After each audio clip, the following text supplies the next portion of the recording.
Hello, everybody. My guest today is Bill Clerico. He's the CEO and co-founder of WePay, where he drives the company's vision, strategy, and growth.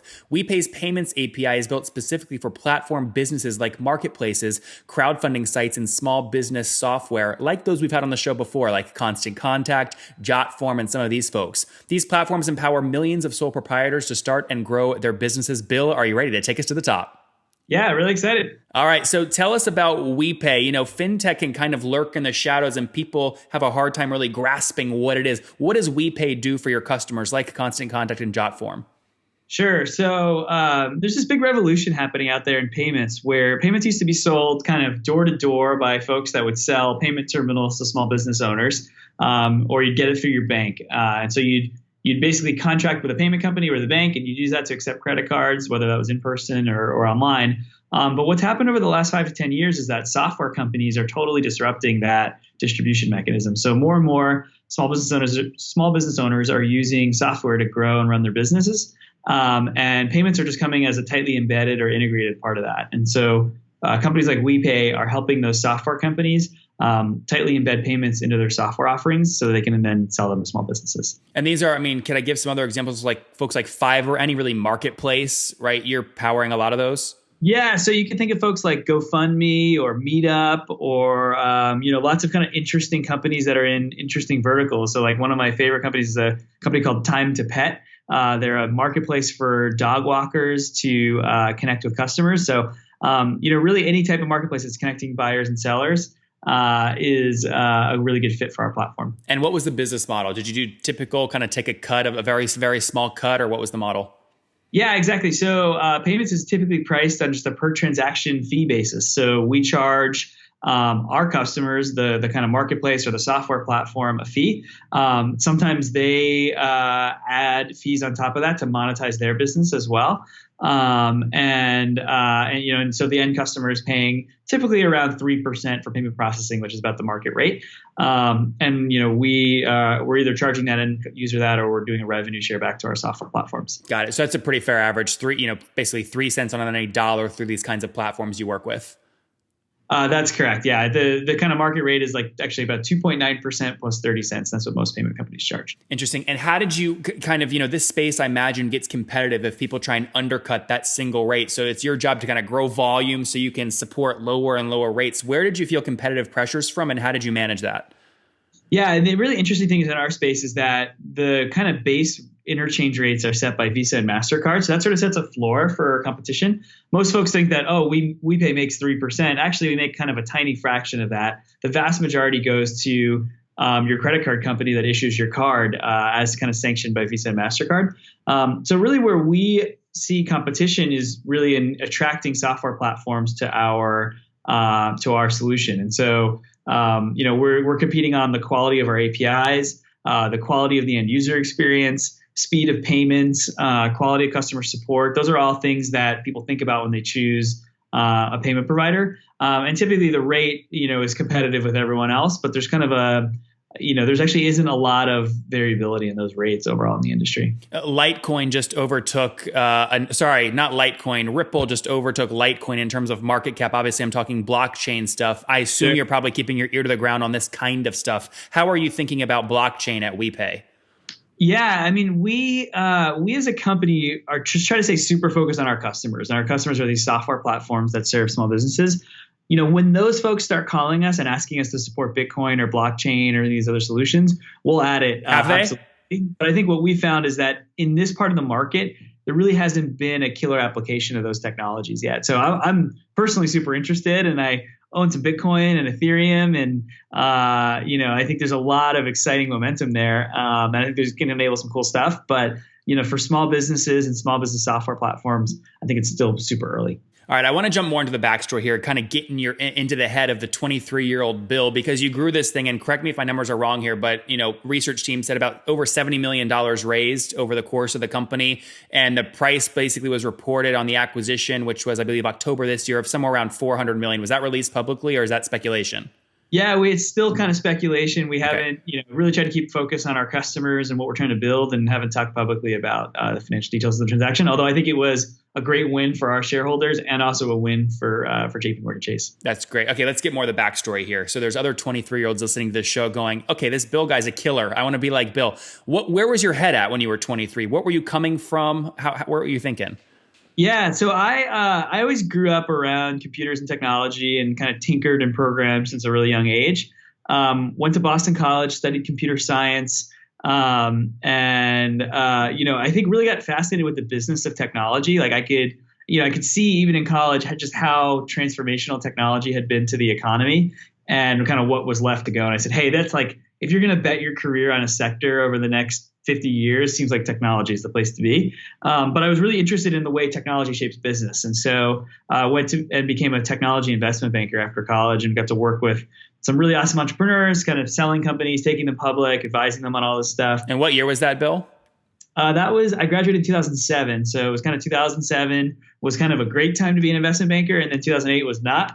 And so, kind of got to see the good times and the bad. But really like after working with a bunch of clients that were technology entrepreneurs, I said, actually that looks like a lot more fun than just doing finance. I'd rather really want to be in there building stuff, building a team, building a product that can kind of shape the future. Started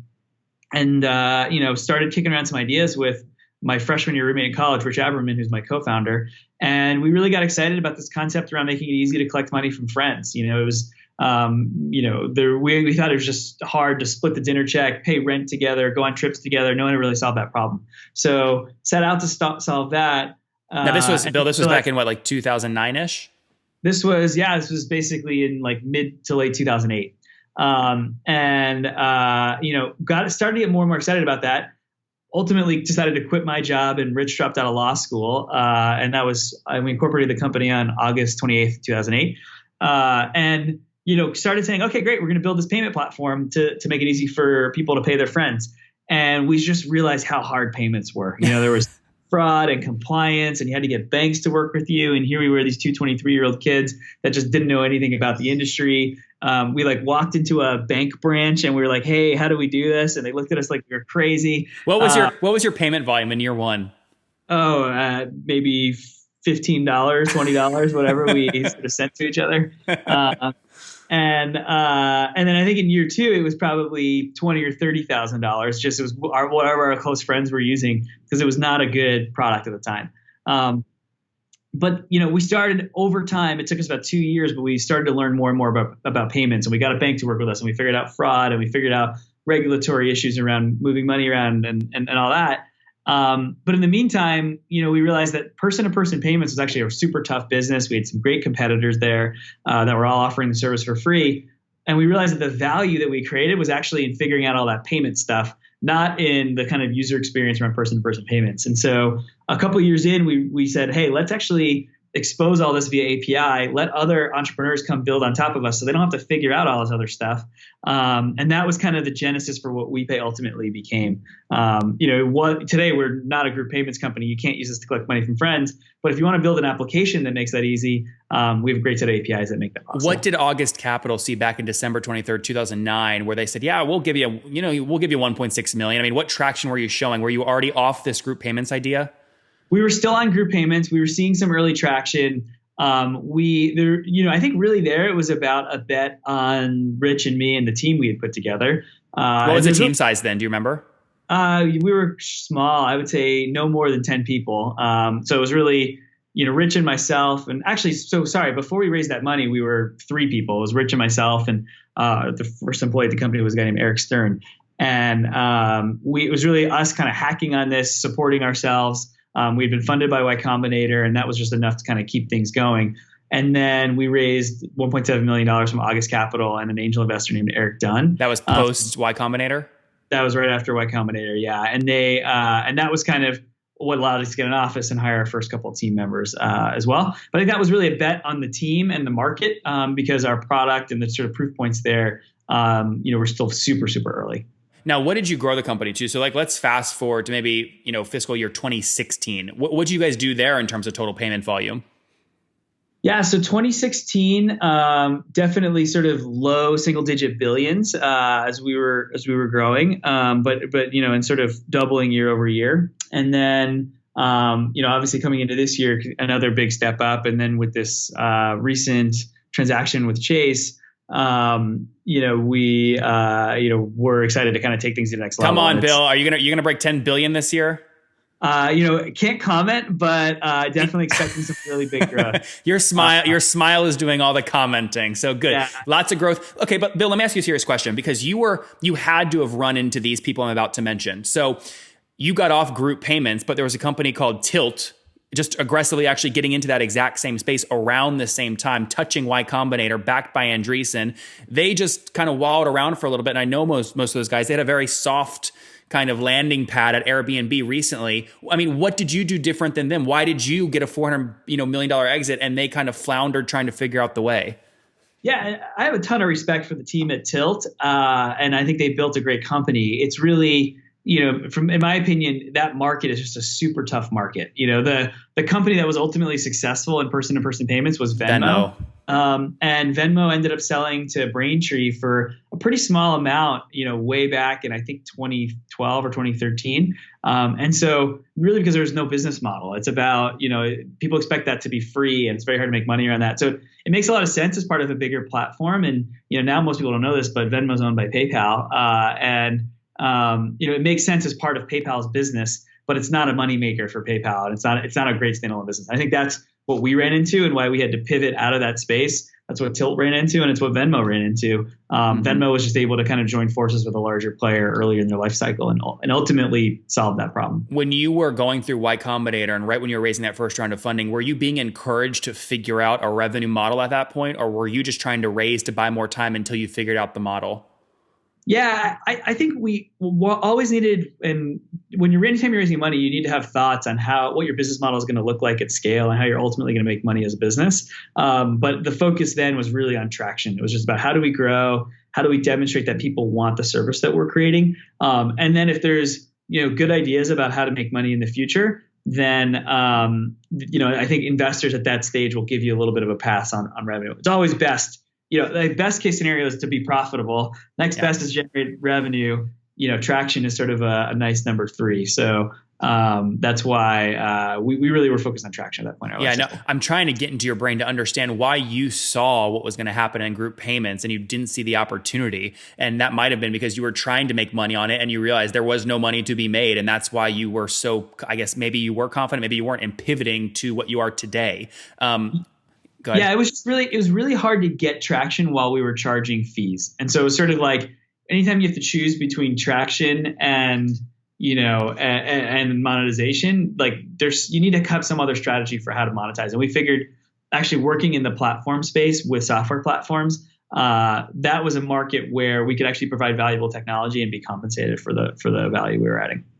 In August 2010, you raised another 7.5. A year later, May 3rd, you raised another 10. January 16, 2014, about 2 years later, you raised another 15. And then you do kind of a monster round, Series D, $40 million in May 2015. About, what would that have been, about 2 years prior to the acquisition, right?